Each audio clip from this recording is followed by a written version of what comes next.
নমস্কার। রাগ দরবারি, কবি শুভ দাশগুপ্ত।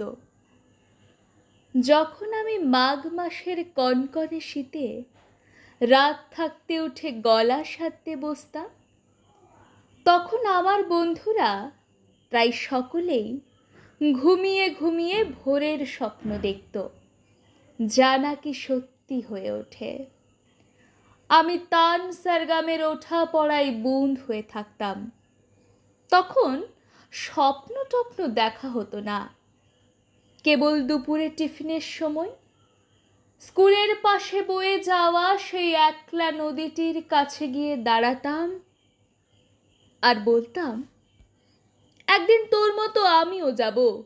নানা দেশ, নানা মানুষ আর নানা অচেনা জগতে, দেখিস একদিন ঠিক যাব। পুজোর সময় বন্ধুরা দল বেঁধে ফুচকা খেত, ডাকলেও আমি সে দলে ভিড়িনি। গলার যত্ন।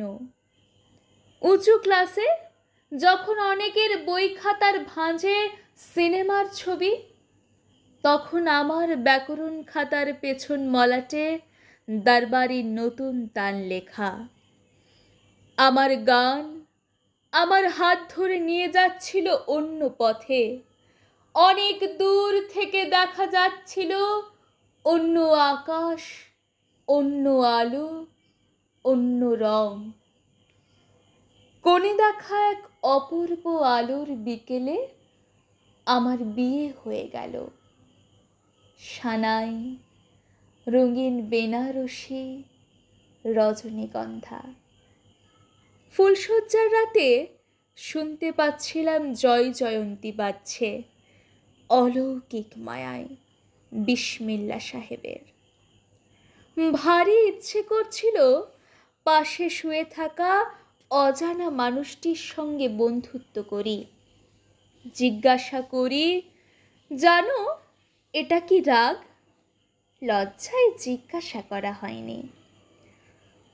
অনেক দিন পর যখন গান আমার হাত ছেড়ে দিয়ে একা ফেলে চলে গেছে দূরে, তখন মানুষটি বলেছিল একদিন, তুমি খুব ভালো গান গাইতে পারতে, গাও না কেন? আমি উত্তর দিইনি। বিছানায় ঘুমিয়ে থাকা নিষ্পাপ এক শিশুর মুখের দিকে তাকিয়েছিলাম অপলক। আমাদের মেয়েকে বড় হলে গান শেখাবো, কেমন? আমি চিৎকার করে উঠলাম, না।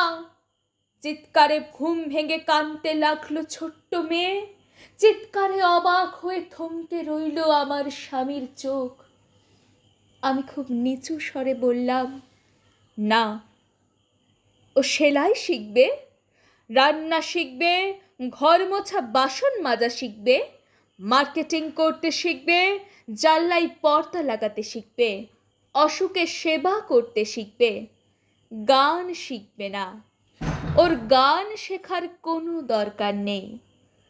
গান তো টেপ রেকর্ডারে পাওয়া যাবে। নমস্কার।